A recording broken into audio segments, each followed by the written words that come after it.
Kembang popong pratebang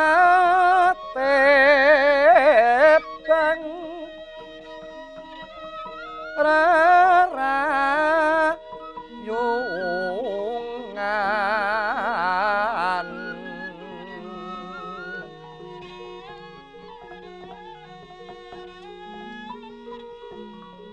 long kadung tumelung manglung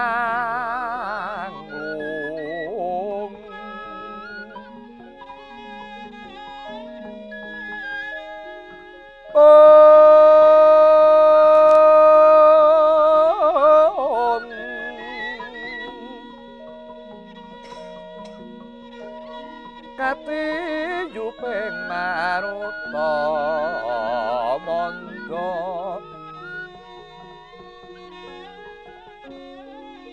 manggut-manggut asri yen tinulu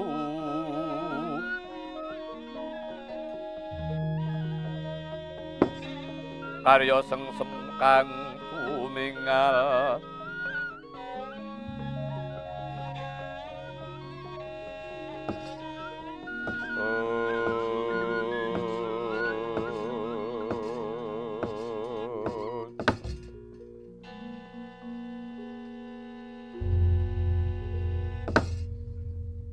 dawas padhae ingkang prapta iki kaya si Petruk. Petruk praptane Rana Praja Dwarawati padha winantu karaharjan. Lha nggih Kanjeng Sinuwun. Awis saking berkah pangestu paduka Sinuwun Dwarawati sowan kula wilujeng nirik ing Sambekala. Mboten langkung kula ngaturaken sumengkuming pangabekti kula mawantu mugi konjupa Sinuwun. Ya Petruk, banget panarman ingsun. Ora liwat puja pangestuning ingsun bae tampanana. Niki kula tampi tangan kalih kula pun wonten mestaka mugi dadosa jimat paripih. Petruk, iya. Petruk. Tekamu negara Dwarawati padha keslametan. Niki berkah pangestunipun Sinuwun Madura wilujeng lampah kula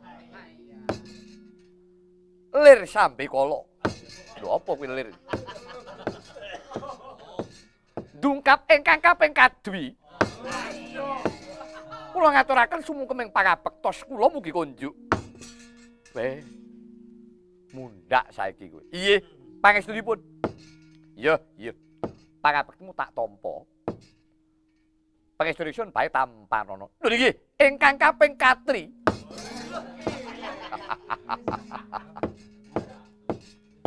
Berkah pangestunipun Sinuwun kula pun didadosa jimat paripih. Petruk, iya. Kajaba saka iku Petruk. Sumengko pengawak Bajra tekamana negara Dwarawati kawistara hanawung gati.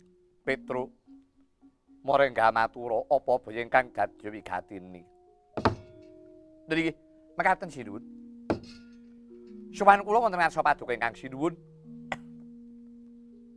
Ingkang sepisan kula sowan ngaturaken pangabekti ndungkap ingkang kaping kalih.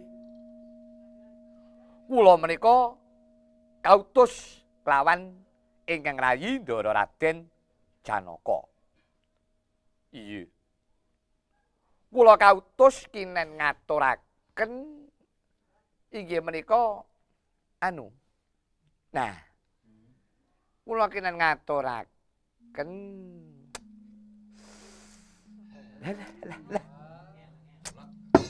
Lah. Inggih menika kula kinen ngaturaken. Lah. Ora ngono kowe iki arep ngaturke apa? Ngaturke apa? Alah, niku ajeng mbasake layang niku. Nawala. Lah, nggih. Nawala. Kok madeling-eling kok. Teko ngarepe sing ngrekam kok lali. Wah. Bola-bali anggere kok kayane nyilih kaya ngene iki. Wis, anggere kakek lebon sik mesti kok ngene iki. Budrek. Nggih, kira ngaturaken nawala kunjuk ngersanipun Kanjeng Sinuwun Dwarawati. Iya. Petruk coba kaya ngapa aturna. Nggih, swami kula atur nampi Sinuwun. Anjra ingkang puspitarum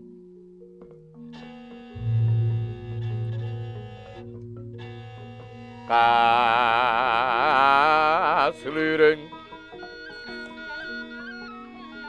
samirana mbre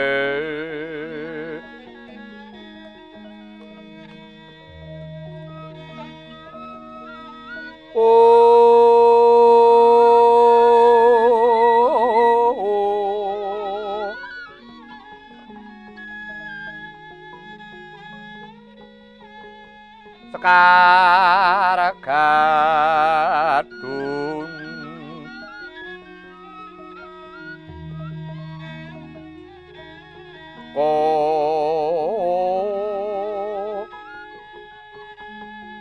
ngas kadanyo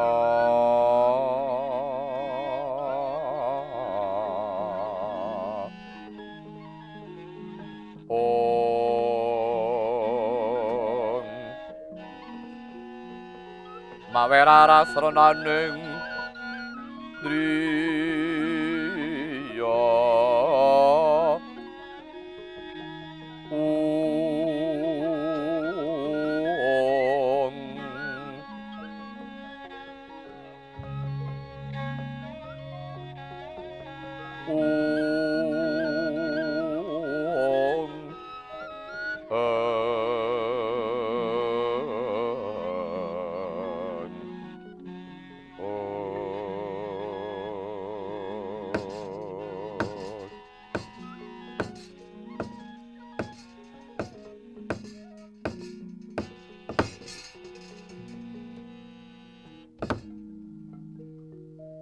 Petruk wonten timbalan iki kadhawuh Sinuwun.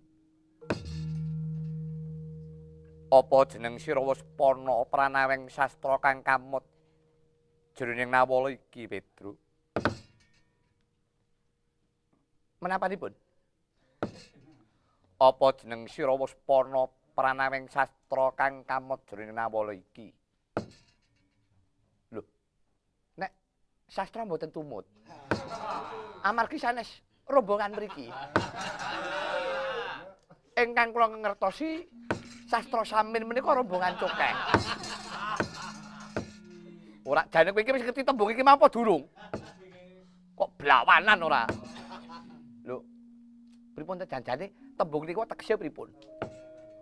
Apa sira wis pana pranawing sastra kang kamot jroning nawala iki? Kuwi tegese apa kowe wis ngerti surasaning layang iki karepe ngono? Jeromen. Petruk kae tembung ngantek dhuwur. Nganggo pranaweng. Alah. Ajweng. Alah. Malah bingung. Kok kala wau pun gelis-gelisan, truk ngerti layang iki urung ana nggih gelis. Mboten ngangge sastra barang niku wah. Malah gumyur kula. Nggih. Prasajange mawon ngaten Sinuwun. Wanti-wanti dawuhipun ingkang Rayindara Janaka dhateng kula. Kula kepareng mundi nawala menika mboten kepareng mikak awit menawi ngantos wonten inggih menika alitipun tetering lak ageng-agengipun buseking tulis kula badhe dipun pidana Rayindara Janaka. Milanipun babar pisan kula boten wantun inggih menika mikak wonten margi. Mila kula aturi mbabari kang sejati menapa ingkang dados surasing punang nawala menika. Petruk sumurupa surasaning nawala iki Yayi Arjuna amung nyuwun katerangan besok kapan kentinging dina bakal dauping temanten bendaramu Abimanyu darasan putraku Siti Sendari mengkono Petruk. Oh ngaten to. Iya. Wah upami ngaten nggih memper. Sabab nadyan to dereng cetha benjang menapa dauping punang temanten. Dinten menika Madukara sampun tata-tata. Para prayagung sami ngertakaken sampun sami rawuh. Memitran-memitranipun Ndara Janaka, wah sedayanipun sampun urinten dalu menika tamu menika dlidir. Nggih kados kula menika ingkang repot. Saestu. Amargi kula menika seksi repot. Eten. Bagian perhubungan. Menawi wonten menapa-menapa pun pasrahaken kaliyan kula. Kados to usung-usung cagak mik. Sak penunggilanipun. Usung-usung salon menika bagian kula. Amargi menawi mboten wonten kula menika cothok. Menawi kula menawi dipun ingah mati ngurak. Estunipun dinten menika kasatyan Madukara sampun kebegan para satriya, para narendra ingkang badhe ngertakaken dhawuhipun Ndara Abimanyu kaliyan Ndara Siti Sendari. Awit pundhangipun Prabu Kresna kabesanan karo Raden Janaka. Mongko sedulur nak dulur wis dadi seduluripe terus dadi sedulur besan. Ki besok ndah kaya ngapa apike. Pahargyane mendah kaya ngapa. Sing siji ratu kondang, sing sijine satriya kondang. Nggih. Cobi menapa boten ampuh. Melanipun wah dinten menika kasatyan Madukara wiwit saking ngalun-alun menika sedayanipun wah pun tata pun pajang-pajang. Wah. Jan sanggen-gen gamelan. Ampun. Kula itang wiwit saking alun-alun dumuginipun pendhapi. Menika gamelanipun 7 setel. Ora cobi. 7 setel menika. Sedayanipun gamelan Madukara dal. Boten wonten ing kantun. Wah, sampun. Urinten dalu tabuhan ingkang ajeng piyambak lho gamelan pahargyan agung-agung niku. Tamu rawuh terus bleng lulu bleng lulu bleng. Ibar menika suwuk terus ingon. Uru-uru kok le memangan. Mula saking menika sinuwun ing sakmangke kula namung nyuwun dawuh saking paduka ingkang sinuwun benjang menapa badhe dauping punang temanten menika. Petru wonten dawuh sinuwun. Iya. Andadekna kawruhanira sira nyumurupi pribadi kalamun panjenengan ingsun maksih kagungan kadang werda ingkang minangka sesuliying bapa yaiku Koko Prabu Mandura. Iya, salajengipun mula Petruk mengko rungokna priye munggo dawuh pangendikaning Koko Prabu Mandura. Niki ngestaken dawuh paduka sinuwun. Koko Prabu kados pundi kepareng paduka njeng Koko Prabu. Coba kaya apa? Layange nyanyi. Tandang Sri Baladewa nenggalani pamusti ngasta mung rengganing wadana mangsa Prabu ing ranang kono myat-yitna rukodo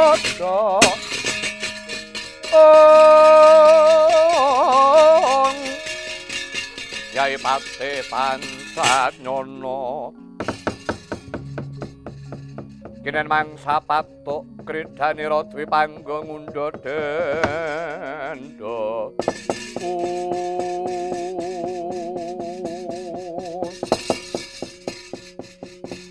Petruk kula sinuwun kowe ngerti apa sebabe layang tak suwek-suwek iki mau. Wis ngerti karepe? Sampun. Karepe piye? Ajur. Ajur kepiye? Lah nggih, remuk. Suwek nggih ampun. Lho. Kuwi ngemu karep. Lah sing kerta sinten wong nyatane mung disuwek wek-wek guwak biyu lah nggih ampun. Menawi paduka sinuwun menika ngemu suraos ingkang priksa nggih panjenengan piyambak. Ngaten. Mengkene Petruk. Dina iki enggal-enggal kowe tak tundung balya marang Madukara. Lalakon iki tumliatur ana ngersane ndaramu Janaka. Kowe matura prasaja aja mbok kurangi, aja mbok wuwuhi. tak wurungake dhaupe Bimanyu kelawan Siti Sindari sing wurungake Prabu Baladewa. Tak baleni sepisan maneh karben cetha kupingmu.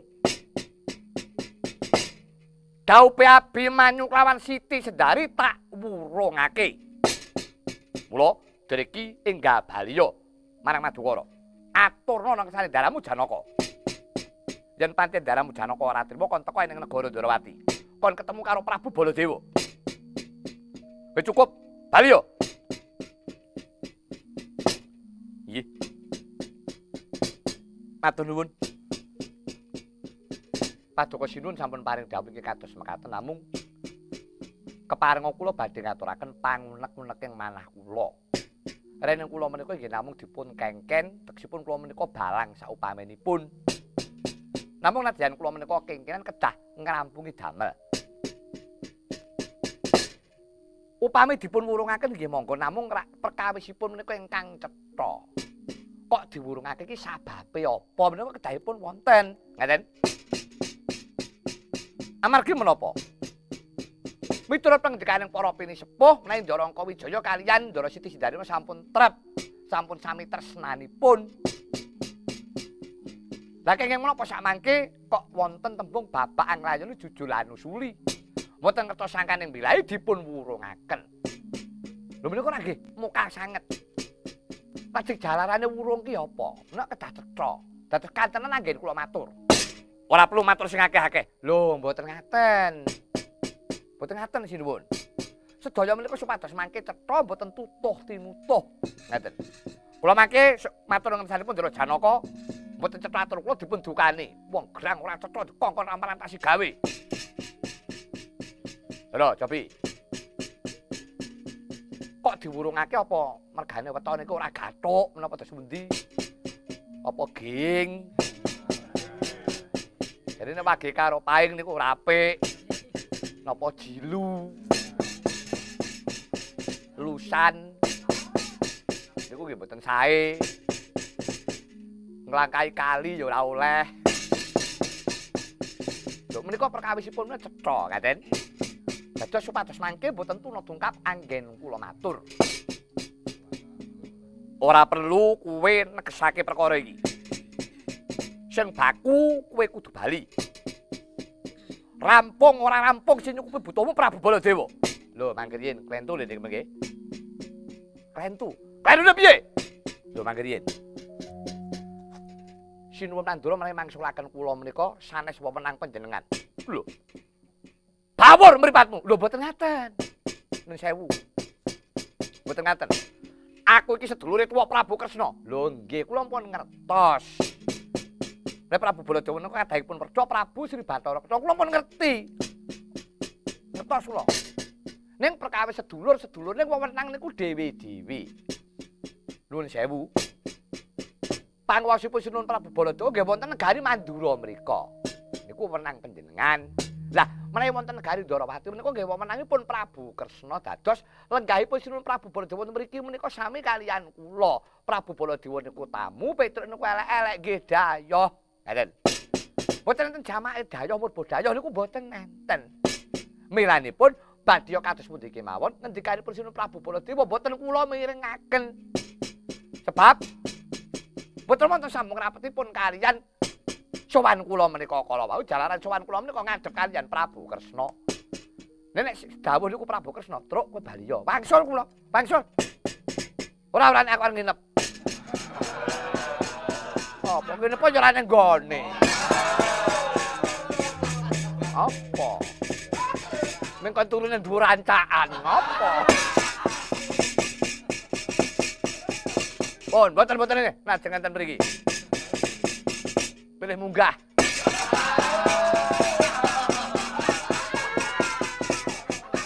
Nek ini ra yo adem. Mumpung ning kancane. Petruk. Wonten dawuh. Kene dudu papane wong padudon. Keparengipun ngentenono ning alun-alun. Lho jam pinten? Jam pinten niku kudu cetha lho niki mengke. Mergo jam-jamane niku mboten tahu kok, pas ngono mboten tahu. Niku niku tenan ping pinten mawon. Pada jam 2 ya jam 8 aja wis. Kepiye? Kaya ngoten niku. Niki di sip kese. Ngeten. Jam pinten, ampun. Kula ngentosi. Kowe aja pati-pati lunga. Yen Baladewa urung tekan kono. Aku sing bakal ngene wangsulan karo kowe. Ngerti? Oh, dados kula rumiyin. Iya. Ngentosi pundi? Ngene abene napa? Lho kok ditutuk ngene abene, bener lalian.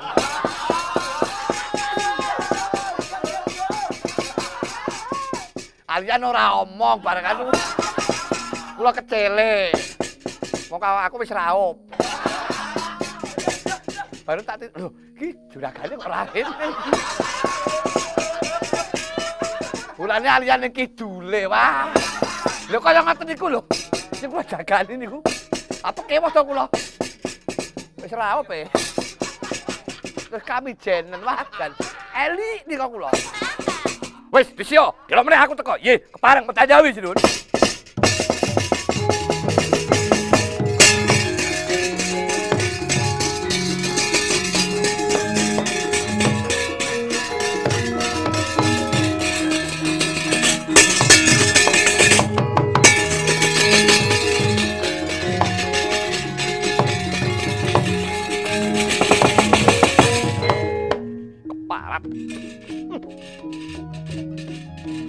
Nyamah karo Prabu Baladewa. Jadi Prabu. Wonten timbalan iki ngadawu kok Prabu. Jadi. Dimas kebeneran. Iki wis ana trontong-trontong pepadang tekan si Petruk. Lili. Perkara iki bakal tak rampungake. Bakal tak tumpa si Petruk. Supaya matur ana ngersane Yayi Arjuna. Aja nganti ana rengating kekadangan. Lho nggih, Koko Prabu. Serupan nyuwun kula padha Kanjeng Koko Prabu. Nganti kawicaksanan. Yo, Yayi, malah dene iku uga pun Kakang Dayadaya lan ana minta pamit kondur marang Praja Ngastina. Besok dina Respati ngarep iki temanten sira bakal tak arak marang negara Dwarawati.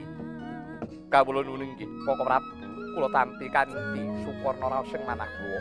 Badhe rawuhipun temanten saking Praja Ngastina. Yo, Yayi karya Raharja kang nemu, Yayi.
Kanjeng Rama Prabu, jemasa sembahan kula Kanjeng Dewaji pepundhen kula mangke prating delahan.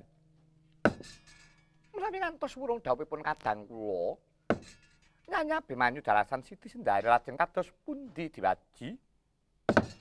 Menapa boten badhe ngengkataken kekadangan andhatosaken cumaning Paman Arjuna mewah pundhen kula para Pandhawa. Koko Prabu, menapa boten kagalih kanthi wenenging cipta langkung rumiyin. Sombo, nuwun wonten timbalan iki kadhawuh. Pawan Sira Yayi Setyaki, wonten timbalan iki kadhawuh Koko Prabu. Pancen mangkono cobaneng manungsa. Kulup tetela manungsa telung prakara kang ora bisa nyumurupi. Siji pesthi, loro jodho, telu wahyu. Kabeh mau kapurba dening panguwasaning Gusti kang akarya jagat. Yen to pancen kinudratake Siti Sendari jodhone Si Abimanyu, ing kula ora bakal kurang merga. Ya mung bae Kulup. Lalakon iki sira aja wedi kangelan. Tumuli metu marang pagelaran njaba, derekna jengkaring Kang Waka Prabu Mandura. Kepriye mungguh glagating lalakon iki nggone bakal murba Si Petruk.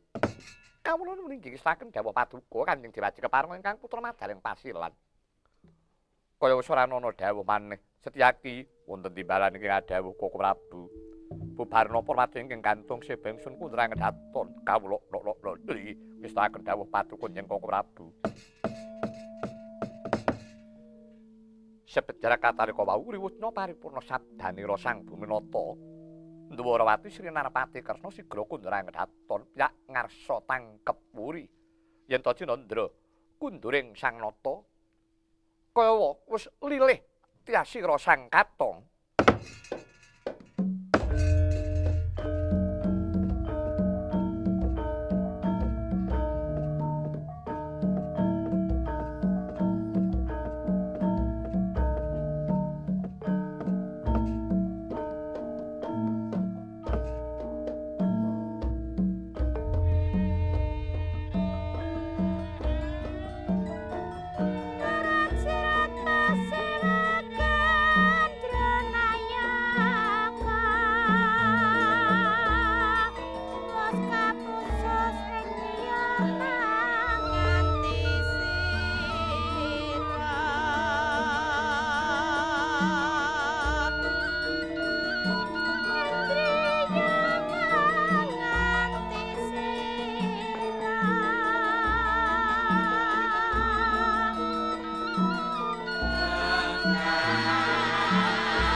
Sang katong kundurang datun dinayap sang janeng para biyada katanggung manggung Jaka Paloro-loro.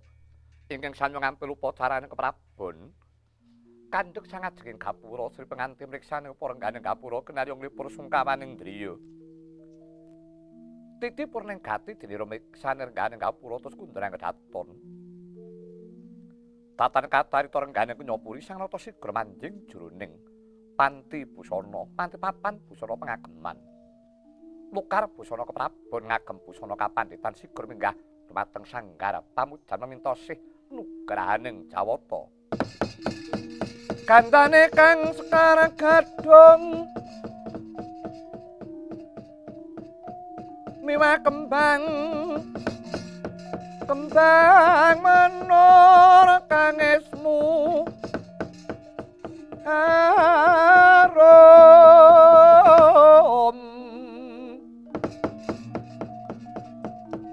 mimah hoyata yotan kati kusuma mangambar wara kukusing tubaku malon kalon kanthi mega kang memboba para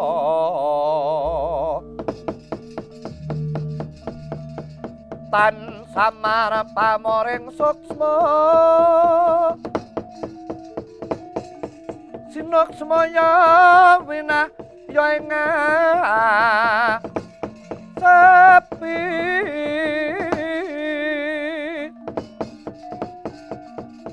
sumimpen telengen kalbu pambukaning marana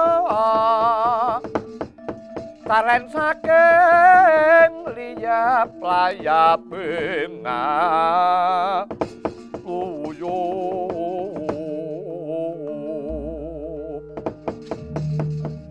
indha pecating supena sumusuping rasa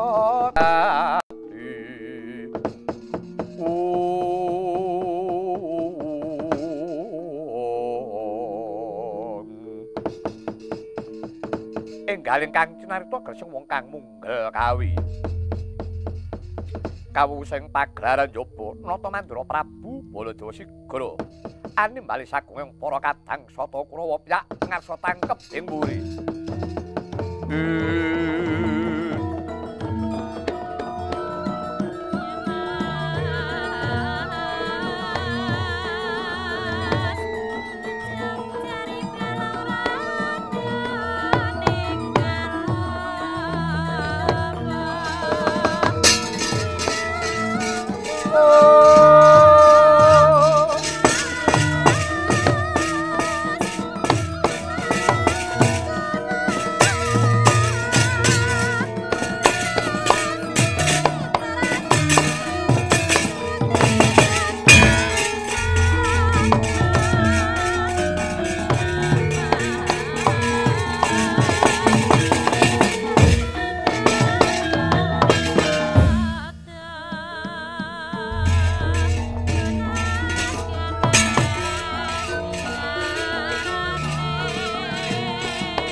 bawa kang tumingal acampuh samya ngedali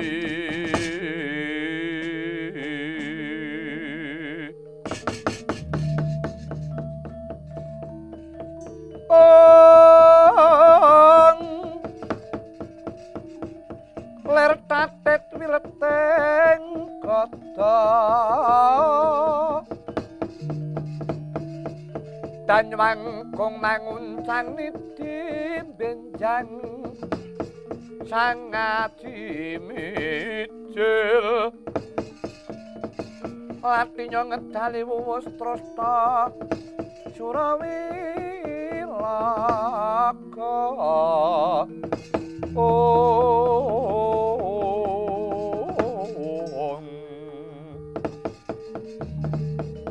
kaya buta singawragil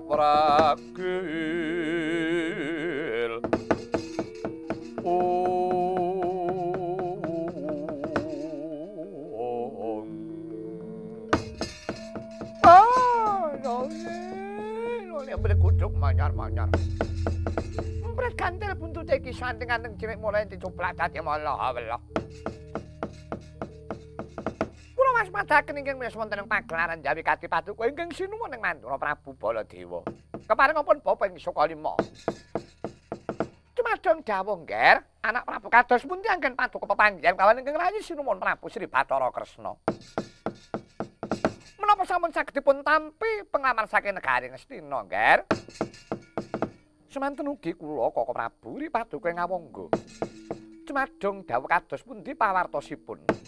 Tebih piswanan kula mboten midhangetaken sabdanipun ingkang sinuwun ing Dwarawati. Ingkang paman kepatihan Plasa Jenar, mugi kababaron ingkang sejati sinuwun. Landala. Prabu semanten ugi kula ingkang rayi ing Banjarjuna dumadung dawuh lho. Sampun dipun tampi menapa dereng ngamar saking negari Ngastina lho. Paman Perban Begawan Durna, nuwun kula wonten dawuh.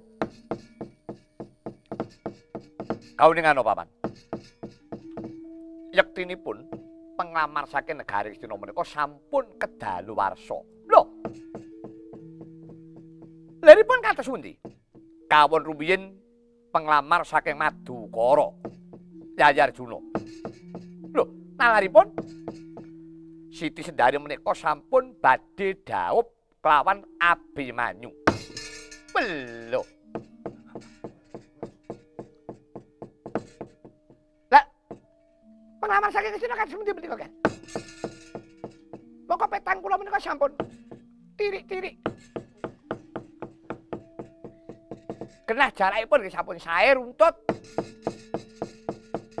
Tiba Sri.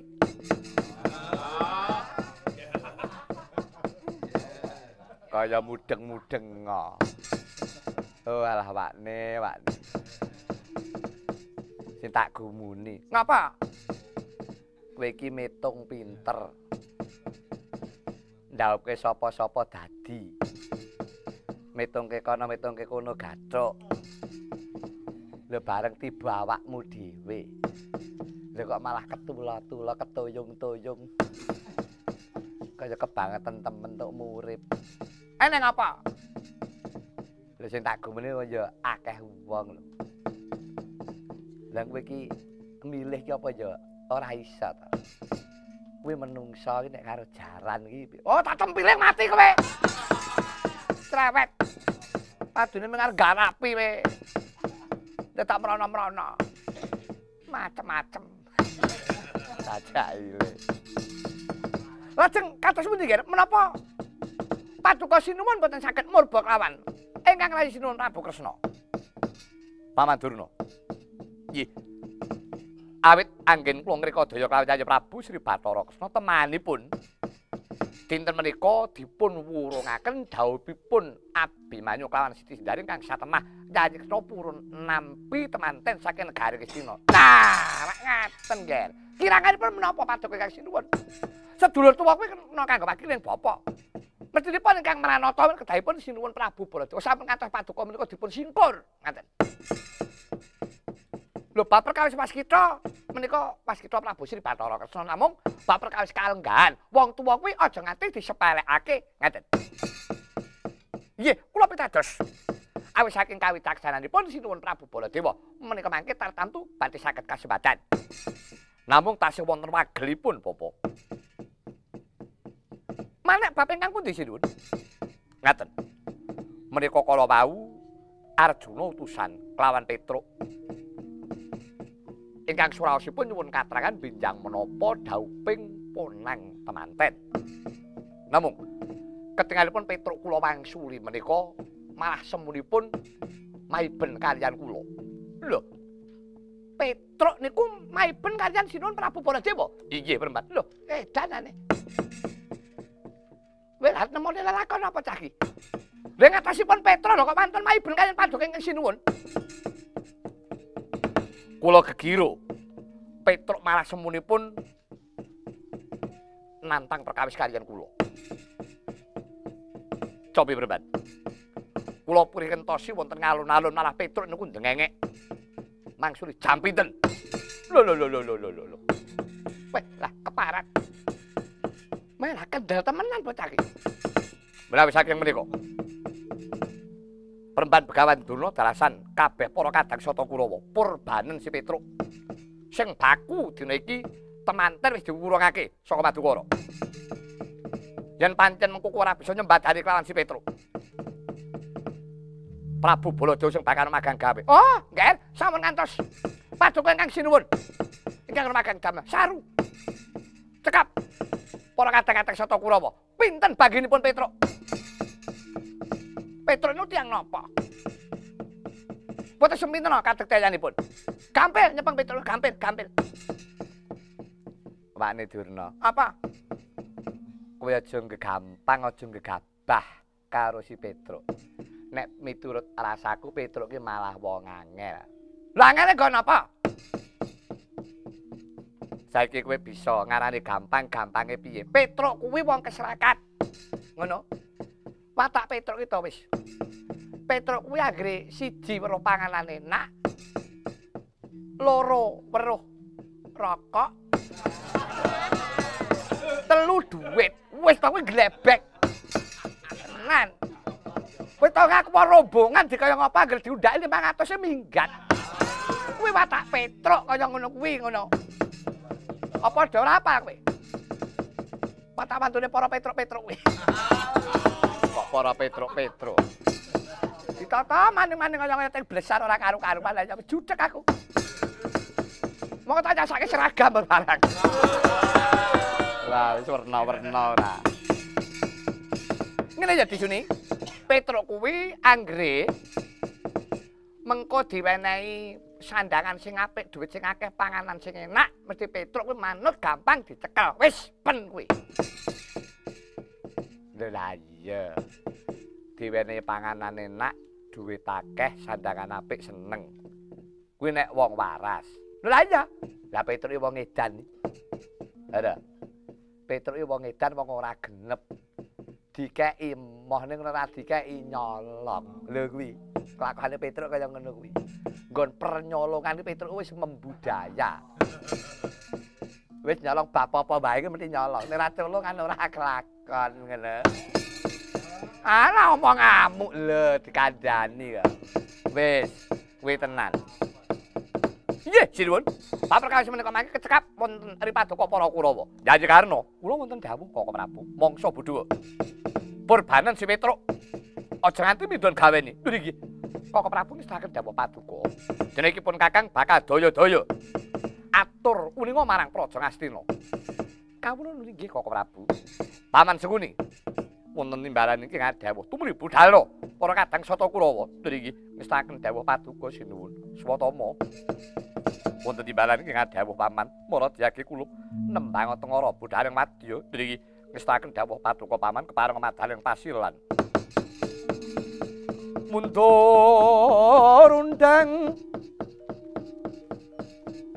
Madya Koswadyan tumenggung Aneng paswanan Jawi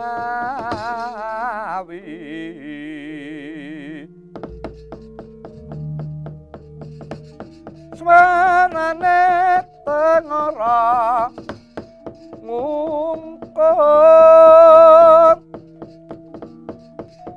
ngumandang ngawang-ngawang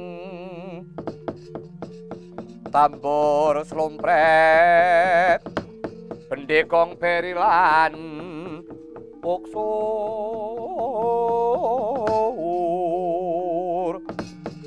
tong-tong kritetek sauran lir alun ning jala nidi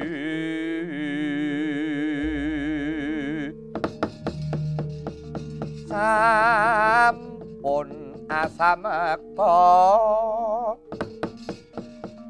Kudastra busana turangga mataya para harya samyaniti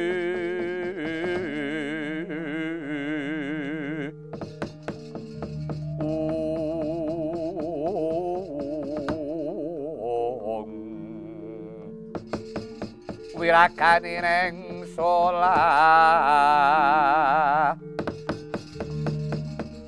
saksat mino bakso molong kangkang pala koswa obro busananira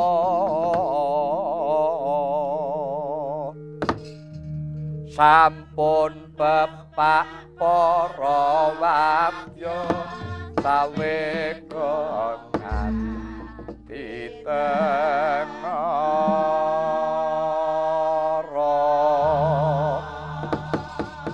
pung pung pung pung sikra mangsah yen temenggung pakencanan tekeng ngarsa patya saking undang prawatya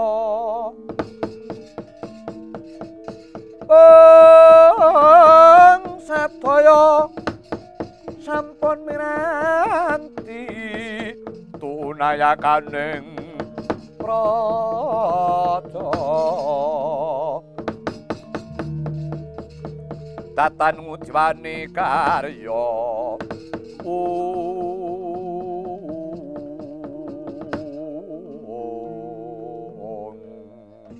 sang pate sikra anata baris nyawiji kumolong